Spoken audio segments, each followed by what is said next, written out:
नमस्कार, पंजाब केसरी में आपका स्वागत है। मैं हूं करनाल से केसी आर्या। मामला है कोरोना डेथ का, जहां पर सरकार द्वारा जिन लोगों की कोरोना से डेथ हो रही है और बाद में जो उनको नॉन कोविड डेथ घोषित कर दिया जाता है, उनको जो सर्टिफिकेट है नॉन कोविड का दिया जाता है, परंतु जो सरकार की स्कीम है, जो बेनिफिट परिवार को मिलना है, वो कहीं ना कहीं नहीं मिल पा रहा है। हमारे साथ हैं समाज सेवी प्रीतपाल पन्नू जी, जो कि निफा के राष्ट्रीय अध्यक्ष हैं। उनसे जानते हैं कि उनके परिवार में भी उनके फादर की डेथ, ऐसे ही फादर इन लॉ की जो डेथ हुई है कोरोना से हुई है, परंतु डेथ का जो नॉन कोविड का डेथ का जो सर्टिफिकेट है, उसके परिवार को सहायता ना ही मिलने के कारण कहीं ना कहीं उनसे जानते हैं कि पूरा मामला क्या है। सर, सरकार से क्या आप कहेंगे? अरे जी, ये बड़ा अजीब सा एक खेल पूरे देश में हो रहा है। कोरोना की जितनी डेथ डिक्लेयर की जा रही हैं, वास्तव में जो डेथ रेट है उससे 3 से 4 गुना है। क्योंकि मैं अपने फादर इन लॉ के साथ आईसीयू में रहा हूँ, मनोज गौतम भाई के साथ आईसीयू में रहा हूँ, और बहुत से मरीजों को मैंने देखा है। वहाँ पर 2 तरह के आईसीयू बने होते हैं, एक कोविड का अलग से आईसीयू होता है और नॉन कोविड का अलग से आईसीयू होता है। लेकिन जो नॉन कोविड में पेशेंट रखे गए हैं, उनके जो सिम्टम्स हैं, उनको जो बीमारी है और जिन कारण से उनकी डेथ होती है, वो सेम वही है जिनकी कोरोना से डेथ हो रही है। जो नॉन कोविड में पेशेंट थे, चाहे वो मेरे फादर इन लॉ थे, चाहे मनोज गौतम थे, उनको भी फीवर आया, उनको भी खांसी जुकाम था, उनके भी लंग्स इन्फेक्टेड हुए। मेरे फादर इन लॉ के 70% थे, मनोज गौतम के 85% लंग इन्फेक्टेड थे। सेम वही सिम्टम जो कोरोना वार्ड के अंदर पेशेंट है, उनके भी सेम सिम्टम हैं। दोनों को ट्रीटमेंट भी सेम दी जा रही है। लेकिन क्या है कि जो नॉन कोविड में पेशेंट रखे गए हैं, उनकी आरपीटीसीआर जो रिपोर्ट होती है या उनकी जो एंटीजन रिपोर्ट होती है, वो नेगेटिव आ गई, उनको नॉन कोविड डिक्लेयर कर दिया गया। जबकि जितने भी ये कई साइंटिफिक जर्नल हैं जिनके अंदर ये पब्लिश हो चुका है, बड़ी बड़ी रिसर्च जो है इसके ऊपर हो चुकी हैं कि जो आरपीटीसीआर रिपोर्ट है और जो एंटीजन रिपोर्ट है, उसके अंदर फॉल्स नेगेटिव देने की प्रोबेबिलिटी बहुत ज़्यादा है कि एक व्यक्ति कोरोना पॉजिटिव है, लेकिन हो सकता है कि रिपोर्ट उसकी नेगेटिव आए। तो इन कारणों से क्या हो रहा है कि ऐसे लोग जिनकी एंटीजन या आरपीटीसीआर रिपोर्ट नेगेटिव आ रही है, जबकि उनके सारे लक्षण कोरोना वाले हैं, उनको जो बीमारी सिवियर हो रही है, जो गंभीर उनको प्रॉब्लम हो रही है, चाहे वो ऑक्सीजन लेवल उनका कम हो रहा है, सांस लेने में दिक्कत आ रही है, उनके लंग्स का जब सीटी स्कैन किया जाता है, एचआरसीटी किया जाता है, तो लंग्स के अंदर सेम उसी तरह का इन्फेक्शन मिलता है जिस तरह का कोरोना पॉजिटिव के अंदर इन्फेक्शन मिलता है। लेकिन क्योंकि केवल ये 2 रिपोर्टें, उनकी जो स्वैब रिपोर्ट ली जा रही है नाक से और गले से, उसके अंदर वो नेगेटिव आ रहा है, तो उनको जो है कोरोना नेगेटिव डिक्लेयर कर दिया जाता है। परिवार का खर्चा उसी प्रकार से हो रहा है जैसा कोरोना जो पेशेंट है उनका हो रहा है। लाखों रुपए उनके भी लग रहे हैं, परिवार उनके हैं, बच्चे उनके भी हैं जिनको कल को आगे बच्चों ने पढ़ना है या अपना कैरियर सेट करना है। लेकिन जिनके पास कोरोना नेगेटिव रिपोर्ट आ गई, उनको किसी प्रकार की सरकार से सहायता मिलने की गुंजाइश वर्तमान स्कीम में नज़र नहीं आती। क्योंकि जैसे सरकार ने 2 स्कीमें निकाली हैं, प्रधानमंत्री जी की ओर से 10 लाख रुपए का एक पैकेज की घोषणा हुई है।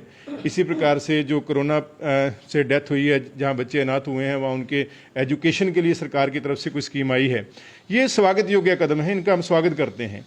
लेकिन इनमें से ऐसे लोगों को बाहर निकाल देना, एक्सक्लूड कर देना, जिनके पास कोरोना पॉजिटिव का सर्टिफिकेट नहीं है, मैं समझता हूं कि ये नाइंसाफ़ी है, ये भेदभाव है, और कहीं ना कहीं जो कॉन्स्टिट्यूशन की एक भावना है वेलफेयर स्टेट की या सबको इक्वल तरह से ट्रीट करने की, ये उसके भी खिलाफ है। तो मेरा ये मानना है कि जब खुद साइंस, मेडिकल साइंस ये मान चुकी है कि ये दोनों रिपोर्टें जो कोरोना के लिए की जाती हैं, स्वैब टेस्ट जो किए जाते हैं, इनकी ऑथेंटिसिटी जो है वो 30% से 70% है। एंटीजन के अंदर 30% है और जो आरपीटीसीआर रिपोर्ट है उनके अंदर 70% है। तो 100% जब इनकी रिपोर्ट की ऑथेंटिसिटी नहीं है, तो वहाँ इस रिपोर्ट को आधार ना बनाया जाए, कोरोना पॉजिटिव का एक सर्टिफिकेट जो एक कागज़ का टुकड़ा है उसको आधार ना बनाया जाए। ये चेक किया जाए कि जब उसको हॉस्पिटल में कोरोना या नॉन कोरोना वार्ड के अंदर रखा गया, तब उनकी ट्रीटमेंट क्या दी गई, उनके सिम्टम्स क्या थे, लक्षण क्या थे, उनके लंग्स की पोजीशन क्या थी, और उनको सांस लेने में क्या दिक्कत थी, मतलब कहीं ना कहीं उनकी डेथ जो है इसी महामारी के कारण हुई है, उसको आधार बनाकर हर ऐसे परिवार को ये जो बेनिफिट्स जो हैं वो दिए जाएं जिनके परिवारों की इस कोरोना महामारी के दौरान डेथ हुई है। मेरा सिंपल ये मानना है। तो ये थे समाज सेवी प्रीतपाल पन्नू जी। हमारे साथ हैं मनोज गौतम के भाई। मनोज गौतम का आपको बता दें कि एक साहित्यकार थे, प्रिंसिपल थे, टीचर थे। उनकी भी कोरोना से डेथ हुई। कोरोना से जूझते लगभग 15 दिन के बाद उन्होंने फेफड़ों में इन्फेक्शन होने के बाद दम तोड़ दिया। परंतु जो सरकार की जो नीति है या स्कीम है, उसका नॉन कोविड डेथ के बाद जो है ना लाभ ना मिलना, ये कहीं ना कहीं एक बहुत ही जो है दुख की बात है। हमारे साथ अमन गौतम है, मनोज गौतम के भाई। उनसे जानते हैं कि उनकी डेथ कैसे हुई थी। उनको 10 दिन पहले बुखार रहा और घर पे ही पहले जैसे नॉर्मली सब रूटीन में ऐसा कर रहे हैं कि घर पे ही उनका कोविड का हमने ट्रीटमेंट चलाया और वो ट्रीटमेंट चलते चलते फिर 10 दिन तक जब उनका ठीक नहीं हुआ तो हमने कोविड का टेस्ट कराया, वो नेगेटिव आ गया। पर जो सिम्टम्स थे वो लंग्स का जो इन्फेक्शन था वो कंटिन्यू बढ़ रहा था। तो डॉक्टर ने नेगेटिव आने के बाद हमें कहा कि आप इसके नेगेटिव और पॉजिटिव पे मत जाएं, इसकी ऑथेंटिसिटी बहुत ज़्यादा नहीं है, आप इनके लंग्स का सीटी कराएं। तो लंग्स का जब हमने सीटी कराया तो उसमें स्कोर आ गया 12 स्कोर अप्रोक्सीमेटली 35-40% जो लंग्स थे वो इन्फेक्टेड थे। फिर हम उस समय चिंताजनक स्थिति हुई, हमने उनको हॉस्पिटलाइज कराया, पर वो जो लंग्स इन्फेक्शन था वो कंटिन्यू बढ़ता गया, वो एक दिन के भी लिए डाउन नहीं आया। और हॉस्पिटल में भी नॉन कोविड और लंग्स इन्फेक्शन का स्पेशल एक वार्ड रखा गया था। ऐसे बहुत सारे लोग हैं जिनको कोविड पॉजिटिव नहीं है बट लंग्स में इन्फेक्शन था, और डॉक्टर्स ऐसा खुद मानते हैं कि लंग्स का जो ये इन्फेक्शन है, इस तरह का इन्फेक्शन सिर्फ कोविड के दौरान ही हो सकता है, अदरवाइज इसका कोई रीज़न नहीं है। और चलते ट्रीटमेंट में एक दिन के लिए भी वो रिकवर नहीं हो पाया और उस वजह से उनकी डेथ हो गई है। और बहुत सारे ऐसे लोग हैं जो लंग्स इन्फेक्शन से जिनकी डेथ हुई है, उनका कोविड नॉन कोविड की रिपोर्ट थी उनके पास। और सरकार ने जो अपनी स्कीम चलाई है या कोई भी सरकार से बेनिफिट लोगों को मिल सकता है, बहुत सारे ऐसे लोग भी हैं जो घर आने के बाद जिनकी डेथ हो गई है, किसी को हार्ट अटैक हो गया क्योंकि हाई स्टीरॉयड का ट्रीटमेंट चल रहा है। तो इसलिए अगर उन लोगों को सहायता नहीं मिल पाती है तो एक दुर्भाग्यपूर्ण होगा, क्योंकि बहुत सारे लोग हैं, बहुत सारे परिवार हैं जिनके अकेले लोग कमाने वाले थे, वही पूरे परिवार का सहारा थे, छोटे छोटे बच्चे हैं, बहुत सारे ऐसे एग्जाम्पल हैं। तो वो लोग कहाँ जाएंगे, कैसे वो सर्वाइव कर पाएंगे? बिल्कुल, ये थे मनोज गौतम के भाई। उनका कहना है कि जिस परिवार का मुखिया चला जाता तो वह परिवार पूरी तरह से डगमगा जाता, उसके लिए जो है अपना पेट पालने के भी लाले पड़ जाते हैं, क्योंकि कई हालात होते हैं, कई परिवारों के पास जो है ना इसकी कमी, खाने पीने के या ज़रूरतमंद कुछ भी उनकी ज़रूरतें पूरी करने के लिए मुश्किलात होती है। हमारे साथ मनोज गौतम की जो कोरोना से डेथ हुई है उनसे जानते हैं कि उनकी डेथ कैसे हुई है और नेगेटिव रिपोर्ट मिली थी बाद में उनकी।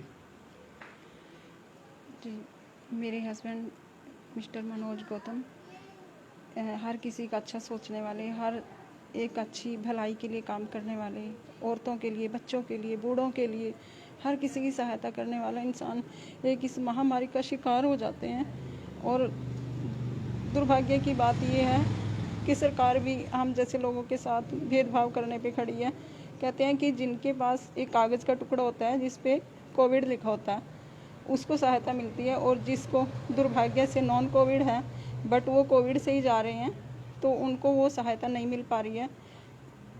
अब जो ये जिम्मेवारियाँ वो जो हम पे छोड़ गए हैं, और ऐसी लेडीज़ हैं जो घर पे ही संभालती हैं बच्चों को। बच्चे हैं? 2 बच्चे हैं सर। क्या कर रहे हैं अभी दोनों बच्चे लॉ कर रहे हैं, गुड़िया का लास्ट ईयर है और बेटे का, हाँ जी, बेटे का फर्स्ट ईयर शुरू होता है। तो ये तो नहीं पता था ना कि पापा इस तरह अचानक चले जाएंगे, और अब इनकी जिम्मेवारी जैसे सर मेरे ऊपर आ जाती है। अब तो ये थे मनोज गौतम की वाइफ, उनकी पत्नी का कहना है कि 2 बच्चे हैं उनके पास जो कि स्टडी कर रहे हैं, और उनके जाने के बाद कहीं ना कहीं उनके ऊपर काफ़ी बोझ भी है, उनकी जिम्मेवारी भी बढ़ गई है। उनके जो बेटी है वो लॉ कर रही है, उनसे जानते हैं कि बेटा आप क्या काम कर रहे हैं, क्या किस चीज़ की स्टडी कर रहे हैं? BA LLB honours final year. तो क्या कहेंगे, आपके फादर की डेथ कैसे हुई? डेथ तो आपने, मेरी मम्मी ने बताया। सुनिए, मेरे कुछ सवाल हैं जो आपके चैनल के माध्यम से मैं आगे रखना चाहती हूँ। सबसे पहले मैं पूछती हूँ कि जो वैक्सीनेशन ड्राइव इतनी ज़ोरों शोरों से चल रही है, तो वैक्सीन की एफिशिएंसी पे सवाल उठता है। जब एक इंसान ने वैक्सीन लगवा ली उसके बाद उनको कोविड होता है, तो वैक्सीन कहाँ तक सक्सेसफुल है, कितने %? इस पे इतना पैसा खर्च हो रहा है, इतना सब कुछ मैन पावर है, एफर्ट्स हैं, बट एफिशिएंसी नहीं है इस चीज़ की। और अगर उनको वैक्सीन लगवाने से पहले कोविड के सिम्टम्स थे या कोविड था, तो डॉक्टर्स ने पहले चेक क्यों नहीं किया? वो बिना चेक किए वैक्सीन कैसे लगा सकते हैं एक इंसान को? और मैं बात करना चाहूँगी Kalpana Chawla medical government college and hospital. 3 दिन तक मेरे फादर वहाँ पे एडमिटेड थे। सभी को, मतलब डॉक्टर्स जो हम कह सकते हैं कि कुछ जानकार भी थे, लेकिन फिर भी वहाँ के सिस्टम में कोई स्पेशलाइजेशन वाले डॉक्टर्स नहीं हैं। प्लस सिम्टम्स को जानते हुए भी उनके लंग्स की रिपोर्ट जब थी 12 आउट ऑफ 25 ये स्कोर था उनका, लेकिन उसके बावजूद भी 3 दिन तक उनको स्पेसिफिक लंग्स का ट्रीटमेंट नहीं दिया गया, जिस वजह से उनका स्कोर 12 से 21 तक हो गया। और ये सरकारी हॉस्पिटल्स की ये सिचुएशन है, तो मैं पूछना चाहती हूँ कि इस सब में कौन जिम्मेवार है। बस इसी सवाल का मेरा अगर आप जवाब दे दें तो बहुत मेरे लिए क्या नाम है? मेहरबान। स्मृति गौतम। तो ये थी मनोज गौतम की बेटी स्मृति गौतम। उनका कहना है कि कल्पना चावला मेडिकल कॉलेज में उनका इलाज चल रहा था, पर कहीं ना कहीं उनकी कई खामियां उन्होंने बताई हैं कि डॉक्टरों की खामियां रही हैं, कहीं ना कहीं लापरवाही रही है, जिसके बाद उनकी कोरोना से जूझते मौत हुई है। फिलहाल जो मामला है वो नॉन कोविड डेथ का है, क्योंकि जो सर्टिफिकेट संस्कार के बाद भी या जो मिलता है सरकार से मिलता है, वो नॉन कोविड डेथ को सरकार की जो स्कीम है उसका बेनिफिट ना मिलने का कहीं ना कहीं जो परिवार आवाज़ उठा रहे हैं, गुहार लगा रहे हैं कि उनको भी उस स्कीम में जो कि सरकार के द्वारा घोषित की गई है मिलाया जाए, क्योंकि कोरोना पॉजिटिव जो मृत्यु हो जाती है उनको तो मिल रहा है, परंतु नॉन कोविड डेथ के बाद जो बेनिफिट से महरूम कर दिया गया है उसकी वह दरकार आवाज़ लगा रहे हैं कि उनको भी मिलनी चाहिए। करनाल से केसी आर्य, पंजाब केसरी टीवी।